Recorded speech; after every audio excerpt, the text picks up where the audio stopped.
I have uncovered more information about the Deepkin in this area. Apparently this warband is known as the Blood Moon Corsairs, led by their supposed king, Odessiran. According to one survivor, their attacks are preceded by a surge of bloody etheric water.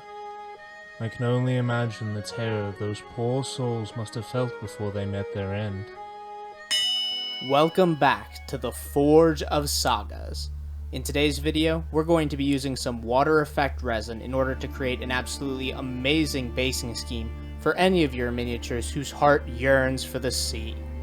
For the purposes of this tutorial, we're going to be using my Idoneth Deepkin to create an oceanic themed water base. But many of the techniques you see here can be applied to a variety of other liquid environments, be that marshes, bogs, toxic sludge, or wherever else your models should find themselves. So without further ado, let's get started. Before we get into the technique, there's one important process point I need to make.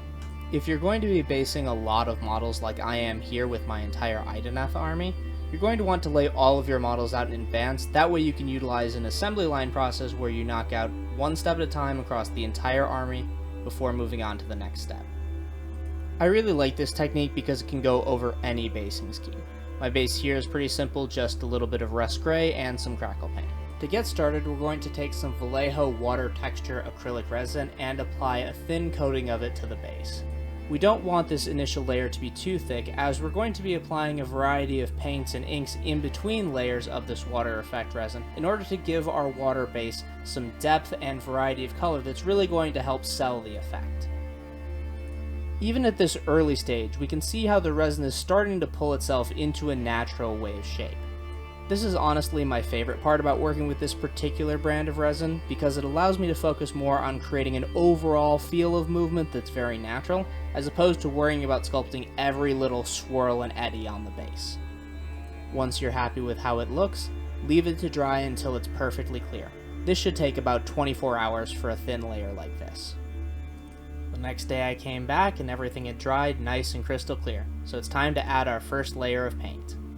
My first layer of paint is actually not going to be a blue, but Blood for the Blood God from the Citadel paint range. My personal Idoneth army is of course the Blood Moon Corsairs, and when they summon the Aethersea, it's always running with rivulets of blood from long slain enemies in order to instill even more terror into the hearts of their current foe. However, if bloody tides are not quite your style, don't worry. You can use any colors you want in between your layers of resin in order to better reflect the environment you're trying to create. You could use a lot of deep blues in order to have a more open ocean feel, or maybe a mix of green and brown to have some wetlands within a swamp. You could even try some more aggressive colors such as a very bright green or maybe pinks, yellows, purples in order to show that the water is under the effect of some sort of magical ability. The potential applications for this technique are limited only by your imagination and creativity. For the sake of this tutorial, however, we're going to focus on my Idoneth basing scheme, which reflects that more open ocean blue. Once that Blood for the Blood God dries completely, I'm going to come in and add another thin layer of resin exactly the same way as we did before. With that next layer of resin dry, we can begin to build that feeling of depth that you would get from the open ocean by adding in some dark blue. Instead of conventional paints at this stage, I went with a blue ink wash from Vallejo. This is going to give me a really nice solid color throughout, but it's going to maintain some of the transparency that we get from the water resin. Additionally, the ink wash is going to naturally pool along the wave pattern we're beginning to build up, which is going to give us some natural shadows and really begin to bring out that sense of depth we're looking for. Here we have a little before and after, and we can see that even with just this ink wash, we've added a ton of detail to our base. But we're not done yet. Once the ink is dry, you guessed it, it's time for another layer of water resin. At this point, you'll begin to see some natural waves and swells begin to form within the resin. If you want your water to be calmer and not have these high peaks, you can take more resin and fill in the low points, while putting very little over the top of the high points. However, I wanted my bases to capture the raging nature of the Aethersea as the Idoneth storm into battle, so I applied more resin to these high points and began to accent them as I continued to build out the base. My next layer of color was Aethermatic Blue Contrast by Games Workshop. This began to give us those lighter tones that you would begin to see near the surface, and we can see here in our little before and after how big a change again we've made by stepping up to the next layer of color. You'll notice that the contrast paint has dried with a little bit more of a matte finish than we might like, but don't worry about that because you're going to add yet another layer of water resin, and that's going to restore that glossy finish that we want from our water effect. Once you've got a nice solid base of colors, you can begin to put on thicker layers of resin and really build up the shapes of the sea that you want. This is especially helpful when you're trying to work on a larger base like I have here with one of my Achelian eel knights. So, just remember as you work through the process, it's a layer of resin, then a layer of paint, a layer of resin, and a layer of paint until you decide that you're finished. However, larger waves will mean increased dry time. We can see on my Achelian King here that the waves are still partially opaque and that they haven't completely set yet. You're going to want to wait until the resin is completely clear before adding your next layer of color in order to ensure that you're getting an accurate representation of what's happening to your base.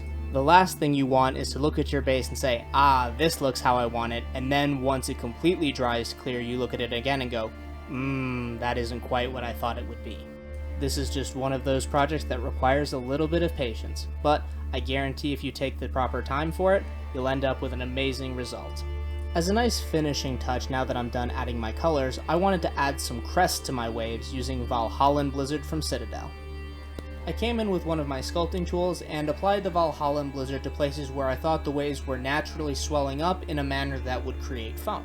You can do this as much or as little as you like depending on your personal taste as well as what's developed on the base. All of your bases are going to end up being unique, and it may turn out that some of them have more high points than others, so you're going to add more foam to some bases and less foam to others. It's really just a judgment call on your part, so go ahead and have fun with it. Here's a slightly different base that I did. You can see that I had a lot less foam on this, and the big concentration of it is on that wave at the front where her foot is standing on that rock and the wave is breaking against it.